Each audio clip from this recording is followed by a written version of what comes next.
അസ്സലാമു ഇന്ന് ഞാൻ നല്ല അടിപൊളിയായിട്ടുള്ള ഒരു ബ്രേക്ക്ഫാസ്റ്റ് ഐറ്റം വന്നിട്ടുള്ളത്. ബ്രേക്ക്ഫാസ്റ്റ് ആയിട്ടോ ഡിന്നർ ആയിട്ടോ ഒക്കെ നമുക്ക് കഴിക്കാൻ പറ്റുന്നതാണ്. നമ്മളിതിൽ റവ മാത്രമേ എടുത്തിട്ടുള്ളൂ. റവ വെച്ചിട്ടാണ് നമ്മളിത് ചെയ്യുന്നത്. നല്ല സിമ്പിളായിട്ട് ചെയ്തെടുക്കാൻ പറ്റുന്നതാണ്. അതുപോലെ തന്നെ നല്ല രുചിയാണ് കേട്ടോ. കറിയൊന്നും ഇല്ലെങ്കിലും നമുക്ക് ചുമ്മാ കഴിക്കാനും നല്ല ടേസ്റ്റാണ്. അപ്പോൾ നമുക്കിതെങ്ങനെയാണ് ചെയ്യുന്നത് നോക്കാം.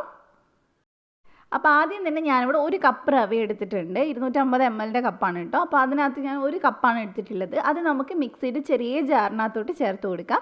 ഈ റവ നമ്മളിനി പൊടിച്ചെടുക്കാൻ പോവുകയാണ്. ഒരുപാട് പൗഡർ ആവണം നിർബന്ധമില്ല, എന്നാലും മാക്സിമം പൊടിച്ചെടുക്കാൻ നോക്കുക. അതിന് നമുക്ക് മാറ്റി വെച്ചിട്ട് ഇനി നമുക്ക് ഇതിനിടെ വെള്ളം ഒന്ന് തിളപ്പിക്കണം. അപ്പോൾ ഞാനിവിടെ 1.25 കപ്പാണ് വെള്ളം എടുത്തിട്ടുള്ളത്. നിങ്ങൾ ഏത് ബൗൾ വേണേലും എടുക്കാം. അതിൻ്റെ ആ ഒരു 1.25 കപ്പ് വെള്ളം ചേർത്ത് കൊടുത്താൽ മതി.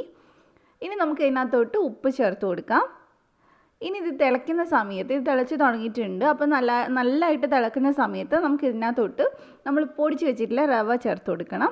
ചേർക്കുമ്പോൾ ഒരുമിച്ച് ചേർക്കണ്ട, ഇച്ചിരി ചേർത്തിട്ട് നന്നായിട്ട് മിക്സ് ചെയ്യുക. കാരണം റവയിൽ എല്ലായിടെയും നന്നായിട്ട് വെള്ളം പിടിച്ചാലേ നന്നായിട്ട് വെന്ത് കിട്ടുള്ളൂ. അപ്പോൾ തീ ലോ ഫ്ലെയിമിൽ വെച്ചിട്ട് വേണം നമ്മളിത് ചേർത്ത് കൊടുക്കാനായിട്ട്. അപ്പോൾ ഞാൻ എല്ലാം ചേർത്തിട്ടുണ്ട്. നന്നായിട്ട് ഇതേപോലെ ഒന്ന് മിക്സ് ചെയ്തെടുക്കണം. ഇതേപോലെ തന്നെ നമ്മൾ ലോ ഫ്ലെയിമിൽ ഒരു 5-8 മിനിറ്റ് എന്തായാലും ഒന്ന് വേവിച്ചെടുക്കുക. ഇങ്ങനെ ഒന്ന് ഇളക്കി കൊടുത്തുകൊണ്ടിരുന്നാൽ മതി. അപ്പോഴേക്കും നന്നായിട്ട് റവ വെന്ത് കിട്ടും. എന്നാലേ നമുക്കിത് നന്നായിട്ട് ചെയ്തെടുക്കാൻ പറ്റുള്ളൂ. അപ്പോൾ ഏകദേശം ഇപ്പോൾ ഒരു 5-8 മിനിറ്റ് കഴിഞ്ഞിട്ടുണ്ട്. അപ്പോൾ ഞാൻ തീ ഓഫ് ചെയ്തിട്ടുണ്ട്. അതിന് ഞാനിത് ഒരു പ്ലേറ്റിനകത്തോട്ട് മാറ്റിയിട്ടുണ്ട്. അപ്പോൾ പ്ലേറ്റിനകത്തോട്ട് മാറ്റിയതിന് ശേഷം ഇതൊന്ന് എല്ലാവരും ഒന്ന് പരത്തിയിട്ട് കൊടുക്കുക. അപ്പോൾ നമുക്ക് പെട്ടെന്ന് ആ ചൂടൊന്ന് പോയി കിട്ടും. അതേപോലെ തന്നെ നമ്മൾ ഇതിനകത്തോട്ട് മൈദ ചേർക്കുന്നുണ്ട്. അപ്പോൾ എല്ലാവരുടെയും മൈദ നന്നായിട്ട് പിടിക്കുകയും ചെയ്യും. അപ്പോൾ ഞാനിവിടെ 1/2 കപ്പ് മൈദയാണ് എടുത്തിട്ടുള്ളത്. അപ്പോൾ അത് നമുക്ക് കുറച്ചായിട്ട് ഇട്ടിട്ടൊന്ന് മിക്സ് ചെയ്തെടുക്കണം. എല്ലാം ഒരുമിച്ചിടണ്ട. ഇത് നമ്മൾ ചൂടോടെ തന്നെയാണ് കുഴയ്ക്കുന്നത്. കാരണം മൈദ ചേർക്കുന്നതുകൊണ്ട് നമുക്ക് വലിയ കുഴപ്പമില്ലാതെ കുഴച്ചെടുക്കാൻ പറ്റും. ചൂടാറിക്കഴിഞ്ഞാൽ നമുക്ക് അത്ര സോഫ്റ്റാക്കി എടുക്കാൻ പറ്റില്ല. നമ്മൾ മൈദ ഇടുന്നത് എന്തിനാണെന്ന് വെച്ചാൽ നന്നായിട്ട് നമുക്ക് കയ്യിൽ ഒട്ടാതെ കുഴച്ചെടുക്കാൻ പറ്റാൻ വേണ്ടിയിട്ടാണ്. ഇല്ലെങ്കിൽ കയ്യിൽ വല്ലാണ്ട് ഒട്ടിപ്പിടിക്കും. നന്നായിട്ട് മിക്സ് ചെയ്തെടുക്കുക. ഇത് ഗോതമ്പ് വെച്ചിട്ട് ഞാൻ ചെയ്ത് നോക്കിയിട്ടില്ല. അപ്പോൾ നിങ്ങൾക്ക് മൈദ വേണ്ടാന്നുണ്ടെങ്കിൽ എന്തായാലും ഗോതമ്പ് വെച്ച് ചെയ്ത് നോക്കൂ, കുഴപ്പമുണ്ടാവില്ല എന്ന് തോന്നുന്നു. അപ്പോൾ ഇതേപോലെ നല്ലപോലെ കുഴച്ചെടുക്കണം. കുഴച്ചെടുക്കൽ നിർബന്ധമാണ്. കയ്യിൽ വേണമെങ്കിൽ ഒട്ടിപ്പിടിക്കുന്നത് നമുക്ക് ഇടയ്ക്ക് ഇതുപോലെ എണ്ണ തടവിയിട്ട് ഒന്ന് മിക്സ് ചെയ്തെടുക്കാം. നന്നായിട്ട് ക്രാക്കില്ലാതെ കുഴച്ചെടുക്കാൻ നോക്കും. ഒത്തിരി നേരമൊന്നും വേണ്ട കേട്ടോ, പെട്ടെന്ന് റെഡി ആയിട്ട് കിട്ടും. അങ്ങനെയാണെങ്കിൽ മാത്രമേ, ക്രാക്കൊന്നും ഇല്ലെങ്കിൽ മാത്രമേ നമുക്ക് നന്നായിട്ട് ഇത് പൊങ്ങി കിട്ടുള്ളൂ. അതുകൊണ്ടാണ്. അപ്പോൾ നന്നായിട്ട് ഞാനിത് കുഴച്ചെടുത്തിട്ടുണ്ട്. നല്ല സോഫ്റ്റ് ആയിട്ടായിരിക്കുന്നത്. ഇപ്പോൾ നിങ്ങൾക്ക് കാണുമ്പോൾ മനസ്സിലാവുന്നുണ്ടാവും. ഇത്രേ വേണ്ടുള്ളൂ. നമ്മൾ നന്നായിട്ട് ക്രാക്ക് വരാതിരിക്കാനായിട്ട് ഇതേപോലെ ഒന്ന് ഇടിച്ചിടിച്ച് കുഴച്ചെടുത്താൽ മതി കേട്ടോ. അപ്പോൾ ക്രാക്കൊന്നും ഉണ്ടാവില്ല. ഇപ്പോൾ നിങ്ങൾക്ക് മാവ് കാണുമ്പോൾ മനസ്സിലാവുന്നില്ലേ, നല്ല സോഫ്റ്റാണ്. അപ്പോൾ ഇനി നമുക്ക് ഇതിൽ ചെറിയ ബോൾസ് എടുത്തിട്ട് നമുക്കൊന്ന് പരത്തിയെടുക്കാം. നമ്മൾ പത്തിരിക്കൊക്കെ പരത്തുന്ന പോലെയാണ് ഇതിൽ പരത്തുന്നത്. ഓൾമോസ്റ്റ് ആ പത്തിരിൻ്റെ ആ ഒരു രീതി തന്നെയാണ്. അപ്പോൾ നമുക്ക് കയ്യിൽ നന്നായിട്ട് ഉരുട്ടിയെടുക്കാം. ക്രാക്കൊന്നും ഇല്ലാതെ, പൊട്ടലൊന്നും ഇല്ലാതെ നല്ല സോഫ്റ്റായിട്ട് നമ്മൾ ഉരുട്ടിയെടുക്കണം. അതിനുശേഷം നമുക്ക് പൊടി ഇട്ടിട്ട് പരത്തിയെടുക്കാം. പൊടി അത്യാവശ്യം നന്നായിട്ട് ഇട്ട് കൊടുക്കുക. എന്നാലേ നമുക്കിത് പരത്തിയെടുക്കാൻ പറ്റുള്ളൂ. പെട്ടെന്ന് തന്നെ അല്ലെങ്കിൽ ഒട്ടിപ്പിടിക്കും. അപ്പോൾ അത്യാവശ്യത്തിന് പൊടി ഇട്ടിട്ട് നല്ലോണം ഒന്ന് പരത്തിയെടുക്കാൻ നോക്കുക.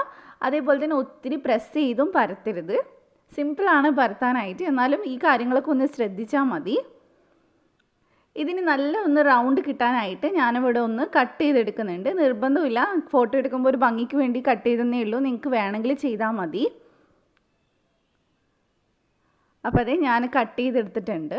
നമ്മളിത് പരത്തുന്ന സമയത്ത് ഒരുപാട് കട്ടിയായി പോകരുത്. നമ്മൾ സാധാരണ പത്തിരിയൊക്കെ പരത്തുന്ന പോലെ തന്നെ പരത്തിയെടുത്താൽ മതി. വലിയ ബുദ്ധിമുട്ടൊന്നും ഇല്ലാതെ അങ്ങനെ പരത്താൻ പറ്റും. അപ്പോൾ ഇനി നമുക്കിത് ചുട്ടെടുക്കാം. അപ്പോൾ ഞാനിവിടെ ചുടുന്നതിന് മുമ്പായിട്ട് കുറച്ച് നെയ്യൊന്ന് തടവി കൊടുക്കുന്നുണ്ട്. ഇതിന് നെയ്യിൻ്റെ ടേസ്റ്റ് വരുമ്പോൾ കുറച്ചും കൂടെ രുചിയാണ്. അപ്പോൾ ഇത് നല്ലപോലെ ചൂടാവുന്ന സമയത്ത് നമുക്ക് ഒരെണ്ണം ഇട്ട് കൊടുക്കാം. ഇനി നമ്മൾ പത്തിരിയൊക്കെ ചുട്ടെടുക്കുന്ന പോലെ തന്നെ സെയിം രീതിയിലാണ് ചുട്ടെടുക്കുന്നത്. ഒന്ന് ചെറുതായിട്ടൊന്ന് കുമ്പള വരുന്ന സമയത്ത് നമുക്ക് തിരിച്ചിട്ട് കൊടുക്കാം. ഇത് നന്നായിട്ട് പൊങ്ങി വരും. ക്രാക്കില്ലെങ്കിൽ കേട്ടോ, നന്നായിട്ട് പൊങ്ങി വരും. നമ്മൾ ജസ്റ്റ് ഇതേപോലെ ഒന്ന് പ്രസ് ചെയ്ത് കൊടുത്താൽ മതി. അപ്പോൾ തന്നെ നല്ലപോലെ പൊങ്ങി വരും. നിങ്ങൾക്കിപ്പോൾ കാണുമ്പോൾ മനസ്സിലാവുന്നുണ്ടാവും, നന്നായിട്ട് പൊങ്ങി വരുന്നുണ്ട്. പൊങ്ങി വരുന്ന സമയത്ത് നമുക്ക് ഇതിനകത്തോട്ട് കുറച്ച് നെയ്യ് തേച്ച് കൊടുക്കാം. നെയ്യ് വേണമെന്ന് നിർബന്ധമില്ല, ഉണ്ടെങ്കിൽ കുറച്ചും കൂടി ടേസ്റ്റാണ്. പകരം നിങ്ങൾക്ക് വേണമെങ്കിൽ ഓയിൽ തേച്ച് കൊടുത്താലും മതി. ഒന്നും ഇല്ലെങ്കിലും കുഴപ്പമില്ല. അപ്പോൾ ഇതൊന്ന് തിരിച്ചിട്ട് കൊടുത്തിട്ടുണ്ട്. ഇച്ചിരി നെയ്യാക്കി കൊടുക്കുന്നുണ്ട്. ഫ്ലെയിം നമ്മൾ കൂട്ടിയും കുറച്ച് ഇട്ട് കൊടുത്തുകൊണ്ടിരിക്കുക, കരിച്ചെടുക്കരുത്.